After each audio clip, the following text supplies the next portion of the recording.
Bonjour tout le monde. Donc le temps que je partage le live sur quelques autres réseaux avec mon télé.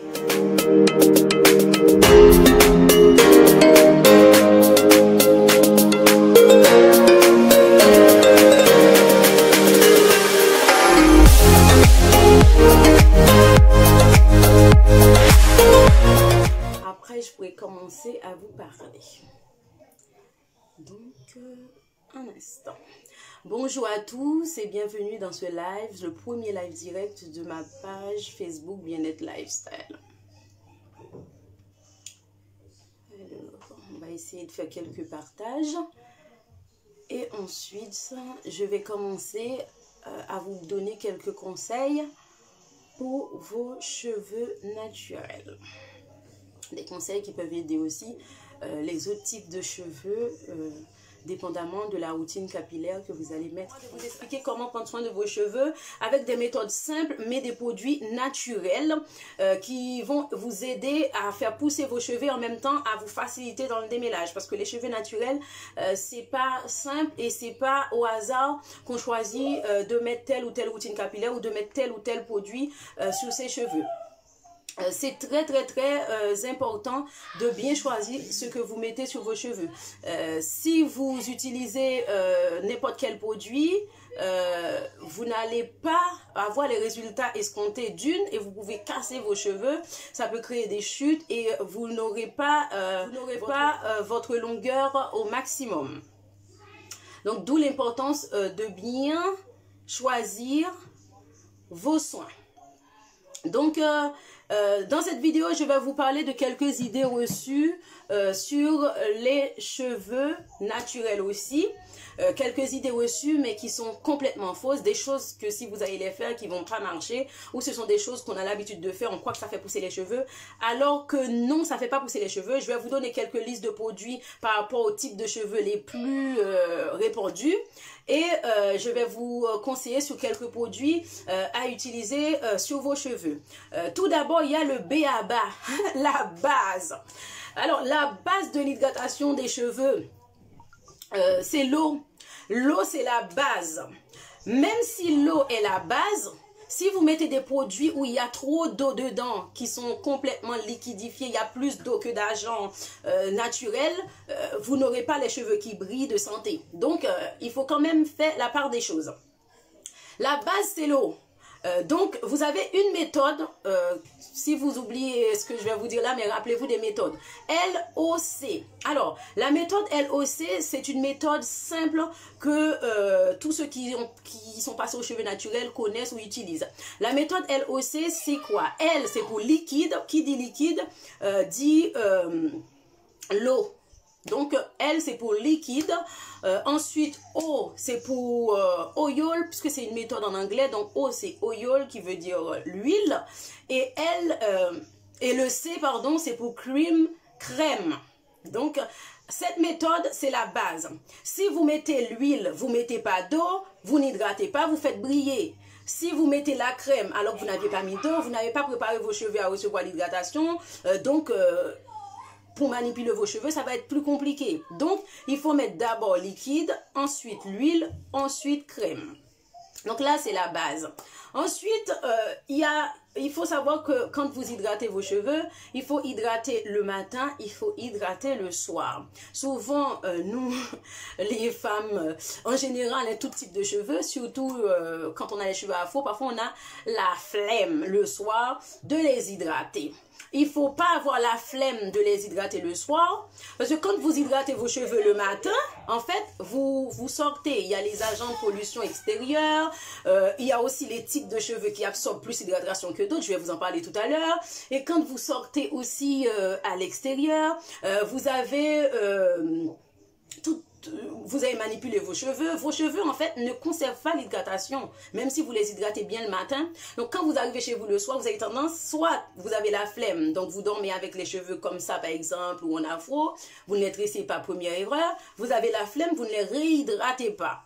Deuxième erreur. Donc, hydratez les cheveux le matin, hydratez les cheveux le soir. C'est très important. Donc maintenant, il y a l'autre étape qui est de masser. Souvent, quand vous allez au coiffeur, on masse votre queue chevelure. Donc, pour les plus curieux, on se demande, mais pourquoi chez le coiffeur, on masse notre queue chevelure? C'est pas pour rien. On ne le fait pas juste parce que ça détend. C'est parce qu'en fait, quand on masse les cuirs chevelures, on facilite la circulation du sang et en même temps, ça agit sur les follicules qui est lié directement à la pousse des cheveux. Donc, massez votre cuir chevelure, surtout quand vous les hydratez le soir. C'est très important parce que ça agit sur les follicules. Du coup, quand vous allez vous reposer, vous facilitez la pénétration des produits que vous venez de mettre, donc vous facilitez en même temps la pousse des cheveux. Il y a les personnes, je reçois des questions souvent, des personnes qui souffrent d'anémie, des personnes qui ont des carences, des personnes qui ont plein de problèmes dans le corps et qui voient leurs cheveux tomber. Vous perdez des cheveux en masse, vous perdez en densité, vos cheveux tombent ou vos cheveux poussent et retombent. Je vais vous parler de cela aussi. Donc, le cas d'anémie, il y a les huiles, il y a des techniques aussi à mettre en place. Il y a une routine aussi à mettre en place. L'autre étape, c'est la coiffure protectrice. Vous ne pouvez pas hydrater vos cheveux. Comme là, moi, j'ai hydraté mes cheveux, je les ai laissés comme ça parce que je faisais une coiffure comme ça. Mais pour aller dormir, je ne peux pas hydrater mes cheveux, ça brille, on voit que c'est hydraté. Mais si je vais me coucher avec mes cheveux comme ça, je ne les tresse pas, je ne fais pas ce qu'on appelle une coiffure protectrice. Qu'est-ce qui va se passer? Mes cheveux vont absorber cette hydratation-là plus rapidement d'une. Et encore pire, si je vais dormir sans mettre un bonnet ou sans attacher mes cheveux, etc. Ce qui va se passer, c'est que mes cheveux, même dans les draps, dans les oreillers, tous ces produits-là vont être absorbés. Une fois ces produits absorbés, en fait, mes cheveux ne seront plus hydratés. J'ai plus d'hydratation sur les cheveux. Donc, il ne faut absolument pas faire ça. Donc, on hydrate, on tresse. En gros, natte collée, on tresse. Ensuite, on met un bonnet en satin ou un foulard en satin quand on va dormir pour ne pas perdre tous ces produits-là pendant le sommeil avec vos cheveux. Quand vous vous réveillez, vous êtes pressé pour aller travailler, etc., vous retrouvez vos cheveux secs. La deuxième chose qui est importante de savoir, c'est quel type de cheveux que vous avez. Donc, vous savez la méthode basique, LOC. Mais maintenant, quel type de cheveux que vous avez? Parce que vous pouvez avoir la méthode, mais si vous ne savez pas quel type de cheveux que vous avez, comment choisir vos produits, qu'est-ce qu'il faut mettre? Si vous ne savez pas quel type de cheveux que vous avez, bah, vous ne pourrez pas adapter même cette technique qui est idéale. Vous pourrez mal placer les huiles, mal placer les produits et ça ne marchera pas non plus. Donc, quel type de cheveux que vous avez? Comment vos cheveux réagissent à l'hydratation, ce sont les deux questions qui sont essentielles. Vous savez qu'il y a les cheveux 4A, 4B, 4C. Donc, dans les typologies de cheveux 3A, 3B, 3C, en général, les cheveux afro, c'est plutôt 3A, 3B, 3C, 4A, 4B, 4C. Maintenant, comment les cheveux réagissent à l'hydratation? Pour choisir les produits, il faut savoir comment vos cheveux réagissent à l'hydratation. C'est ce qu'on appelle la porosité. Est-ce que vous avez les cheveux à forte porosité? Est-ce que vous avez les cheveux à faible porosité? Moi, j'ai les cheveux à forte porosité. Mais comment je le sais? Je le sais parce que j'ai fait le test de porosité. Le test de porosité, c'est de prendre un verre d'eau, de mettre l'eau dedans et après avoir lavé vos cheveux, de prendre un peu de cheveux propres, vous mettez dans l'eau. Donc quand vous mettez un peu de cheveux propres dans l'eau, au bout d'1 minute à 3 minutes, vous voyez que les cheveux croulent au fond du verre, vous avez les cheveux à forte porosité comme moi. Ça veut dire, voilà ce qu'il va falloir faire. Si, quand vous faites votre test de surface, mais croule au fond du verre, vous avez les cheveux à forte porosité. Après, les cheveux 4A, 4B, 4C, en général, vous savez si vous avez les cheveux 4C. Moi, j'ai les cheveux 4C, par exemple. Moi, j'ai les cheveux 4C à forte porosité. Qu'est-ce qui se passe avec mes cheveux? Mes cheveux sont à forte porosité, donc il faut que je choisisse les huiles qui sont en accord à la porosité de mes cheveux. Tout s'évapore, ça capte tout. Parce que mes écailles sont ouverts. Donc, comme mes écailles sont ouvertes, mes cheveux. Donc, comme j'ai les cheveux à forte porosité, mes cheveux absorbent rapidement l'hydratation. Donc, si j'hydrate mal et que je mets les mauvais produits, mes cheveux seront hydratés, mais en surface. Mais quelques minutes après, j'aurai les cheveux secs, les cheveux déshydratés. Et ce ne sera pas bon. Alors que si vous avez les cheveux à faible porosité, vos écailles ne s'ouvrent pas. Vos écailles ont du mal à s'ouvrir. Donc, vos cheveux ont du mal à capter l'hydratation. Et comme vos cheveux ont du mal à capter l'hydratation, votre LOC ne sera pas la même. Votre LOC, ce que j'ai dit tout à l'heure, liquide, l'huile et crème, ce ne sont pas les mêmes crèmes, ce ne sont pas les mêmes huiles, parce que vous avez les cheveux à faible porosité qui captent mal l'hydratation et des écailles qui ne s'ouvrent pas. Donc, il va falloir alléger votre LOC. Alors que moi, mon LOC sera lourd. Alors, mon LOC, ce sera quoi pour moi? Ce sera des huiles qui sont lourdes. Ce sera l'huile de carapate. Ce sera l'huile d'avocat. Ce sera l'huile de macadamia. Ce sera beurre de karité. Ce sera beurre de mangue. Tous ces produits-là, en fait, je peux y aller sur mes cheveux. Je peux en mettre des tonnes. Parce que là, vous voyez, mes cheveux brillent. C'est parce que là, par exemple, j'ai des produits derrière moi. Je peux vous montrer. J'ai des crèmes, j'ai des beurres, j'ai plein de produits. Par exemple, le styling cream que je vous ai parlé tout à l'heure, c'est ça. Donc, comme je mets le styling cream sur mes cheveux, moi, je suis obligée de le faire. Sinon, mes cheveux n'auront pas cet effet qui brille. Mes cheveux ne seraient pas hydratés. Même si je mets de l'eau et je mets de l'huile, mes cheveux allaient briller. Mais en sortant, je touche, ce serait sec. Quand je touche, ce ne serait pas comme ça, brillant comme ça. C'est parce que j'utilise la méthode LOC qui est adaptée à ma typologie de cheveux, qui est des cheveux 4C à forte porosité qui demandent de l'eau. En premier, en ce moment, je ne mets pas d'eau parce que j'utilise que l'eau d'aloe vera de chez Forever. Je vaporise sur mes cheveux pour éviter que mes cheveux se cassent à cause du calcaire qu'il y a dans l'eau. Donc, je fais un challenge pendant quelques mois. J'utilise que de l'eau d'aloe vera. Vous entendez? C'est de l'eau d'aloe vera que je vaporise directement sur mes cheveux sur la phase eau. Ensuite, je vais mettre l'huile et après, je vais sceller avec le beurre.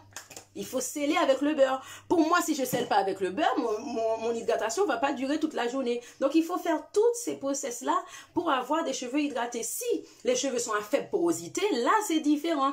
Certes, je vais mettre l'eau ou le spray d'aloe vera. C'est de l'hydratation, c'est la même chose. Ensuite, je vais mettre l'huile. L'huile qui me va, c'est l'huile qui vous va. Donc, des huiles lourdes si c'est à forte porosité, des huiles moins lourdes si c'est à faible porosité. Je vais mettre l'huile. Et si j'ai les cheveux à faible porosité, je vais mettre la crème, mais je vais adapter ma crème. Je ne vais pas mettre que des crèmes lourdes avec beurre de mangue. Porosité comme moi, il faut faire des masques hyper protéinés une fois par mois. Il faut vraiment nourrir vos cheveux parce que ces cheveux-là ont besoin d'être nourris, sinon ça se dessèche, ça s'abîme, vos bouts partent dans tous les sens. Après, au lieu d'avoir des cheveux là, vous voyez la longueur de mes cheveux, j'ai quand même une bonne longueur. Là, je les ai bouclés, faits en vanille. J'ai quand même une bonne longueur. Mais si vous faites rien pour vos cheveux, etc., par rapport à votre typologie de cheveux, vous allez vous retrouver avec des cheveux secs parce que vous n'avez pas mis les bonnes huiles, vous n'avez pas mis les bons produits. C'est important. De la même façon, quand vous choisissez les huiles, les beurres, il faut faire attention. De la même façon, il faut faire attention quand vous choisissez le shampoing et l'après-shampoing.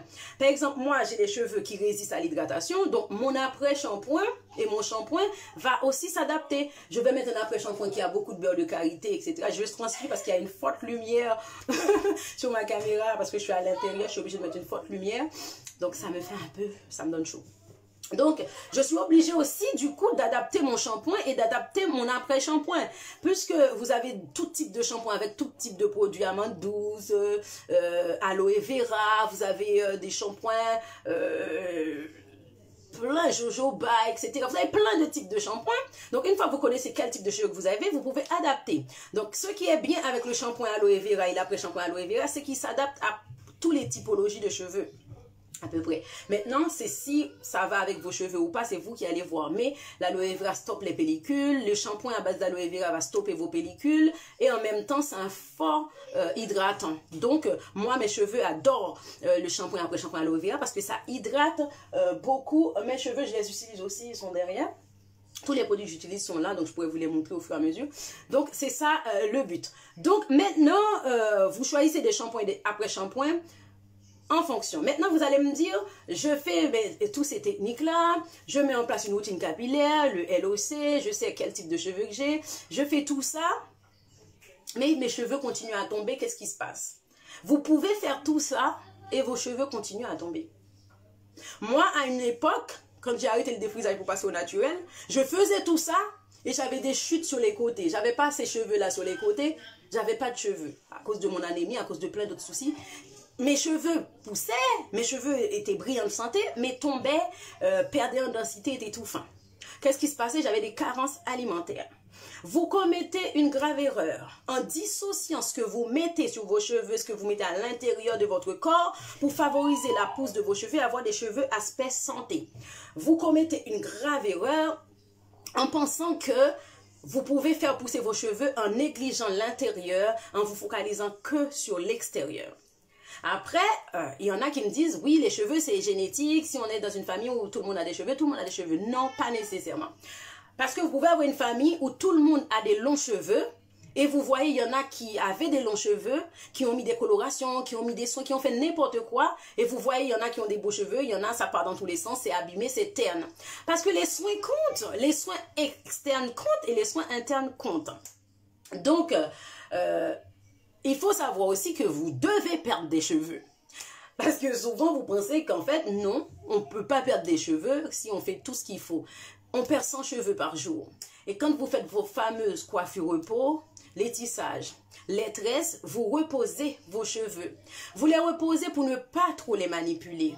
Vous les reposez pour ne pas, en les manipulant tout le temps avec le peigne, abîmer vos points. Faire pousser. C'est pour reposer et éviter de trop manipuler vos cheveux pour que vos pointes puissent prendre un peu et que vous ne perdez pas et que vous n'abîmez pas vos pointes. Si vous êtes carencé, puis vous allez manipuler vos cheveux, puis vous allez perdre des cheveux. À ce moment-là, oui, quelqu'un qui souffre d'anémie, qui a fait une coiffure de repos, qui le garde un mois, c'est intéressant pour cette personne-là dans la mesure où cette personne-là ne manipule pas des cheveux qui sont faibles en densité, qui se sont affinés à cause de l'anémie. Donc, cette personne-là gagne à faire des coiffures de repos le plus souvent possible. Parce que ses cheveux sont abîmés par une carence interne. Et tant que la personne ne va pas gérer cette carence interne, c'est-à-dire, si je suis anémie, je suis en manque de fer, mais aussi en manque de magnésium, mais aussi en manque de zinc. Par exemple, moi, je souffre d'anémie, je prends ça, qui est un complément alimentaire. Il y a du zinc dedans. Donc, je bois un tout le temps parce que je sais que mon anémie, c'est à vie. Malheureusement, l'anémie, c'est à vie. Hein. Donc, je prends beaucoup de vitamine C. En ce moment, vitamine C, hein, défense immunitaire, on en parle tout le temps. Je prends tout ce que je sais qui va aider mon corps par rapport à tout ça. C'est pareil, ça booste à l'intérieur et ça aide sur les cheveux. Maintenant, il y a autre chose, l'alimentation. Vous pensez que votre régime alimentaire, je parle que de cette boisson que je bois au lieu de boire des trucs sucrés par exemple, le fait de faire du sport, le fait de manger beaucoup de fruits et de légumes pour l'anémie, le fait de bien manger et de combler vos carences, eh bien, ça va agir directement sur votre peau, sur vos cheveux. C'est inévitable. Donc, il ne faut pas dissocier les deux. Quand vous faites les routines capillaires externes comme il faut, vous avez 3 mois pour voir les résultats. Si vous devez avoir des cheveux, sur 3 mois, vous devez voir les résultats. Après, si vous faites tout comme il faut. Si vous faites très important. Je regarde quelle heure il est. D'accord. C'est important pourquoi? Parce que ce que vous mangez agit sur vous. Souvent, on néglige, c'est le stress. Le fait de mal dormir. Les amis, tout ça agit sur les cheveux. Le fait de faire du sport ou pas. Parce que quand vous faites du sport, vous êtes moins stressé. Les endorphines, tout ça. Hein, ceux qui connaissent mieux. Et quand vous faites du sport, ben, vous dormez mieux. Quand vous dormez mieux, vous êtes moins stressé. Le stress, ça fait tomber les cheveux. C'est connu. Le stress, ça donne plus de cheveux blancs plus rapidement pour ceux qui commencent à blanchir. C'est connu. Donc, que quand même, vos cheveux sont connectés à toutes ces choses qu'il ne faut pas dissocier lorsque vous voulez mettre en place quelque chose pour booster la pousse de vos cheveux. Vous avez les cheveux, vous êtes en manque de zinc, de magnésium, de calcium, de vitamine C et de fer. Si vous êtes en manque de ces 5 choses, vous ne pouvez pas avoir les cheveux à votre longueur maximum. Vous pouvez avoir l'impression d'avoir des cheveux santé, mais c'est sûr qu'en prenant en compte et en comblant ces carences, vos cheveux doivent pousser et vos cheveux vont pousser. Après, il y a d'autres astuces. Comme je vous ai dit, il y a l'huile de l'amla aussi qui fait pousser bien les cheveux quand vous êtes en carence de fer, en anémie. Mettez de l'huile de l'amla aussi pour un peu les fortifier. Shampoing après shampoing à base aloe vera, c'est top pour l'hydratation parce que vous n'avez pas besoin de tout le temps les hydrater. Voilà des cheveux de forte porosité devant vous là. Comment c'est hydraté, comment ça brille. Je mets shampoing après shampoing aloe vera.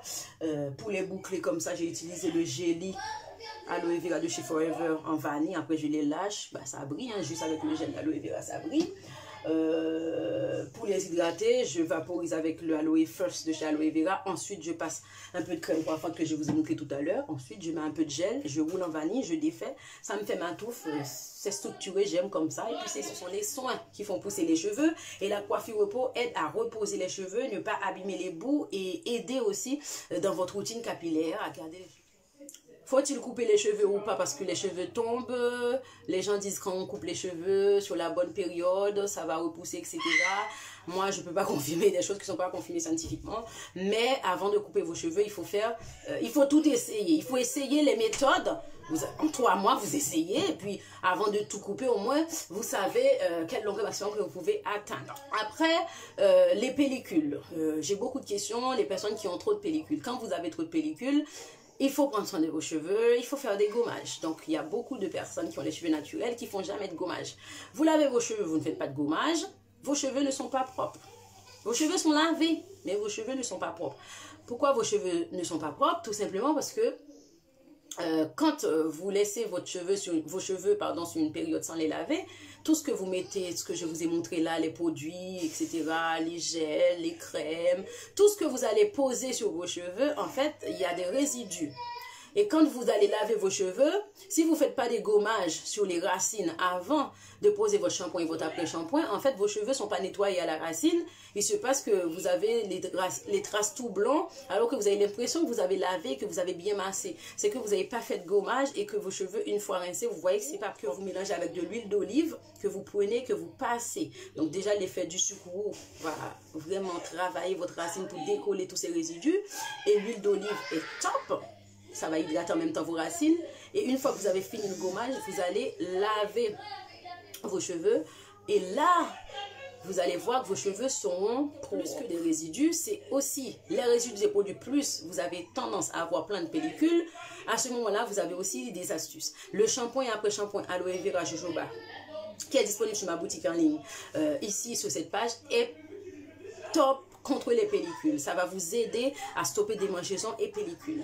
Après, vos cheveux, vous savez qu'il y a du calcaire dans l'eau, donc vous faites attention à cela. Le dernier rinçage, il faut vous assurer que vous mettez le dernier rinçage avec un peu d'eau, que vous faites bouillir avec un morceau de citron, et vous faites le dernier rinçage pour enlever tout ce qui est résidu de calcaire et tout. Je vous rappelle, mes chers abonnés, que cette vidéo est un extrait d'un live direct Facebook que j'ai fait sur ma page Bien-être Lifestyle. J'ai pris les parties les plus importantes que j'ai postées ici pour vous. Merci d'avoir regardé. À bientôt.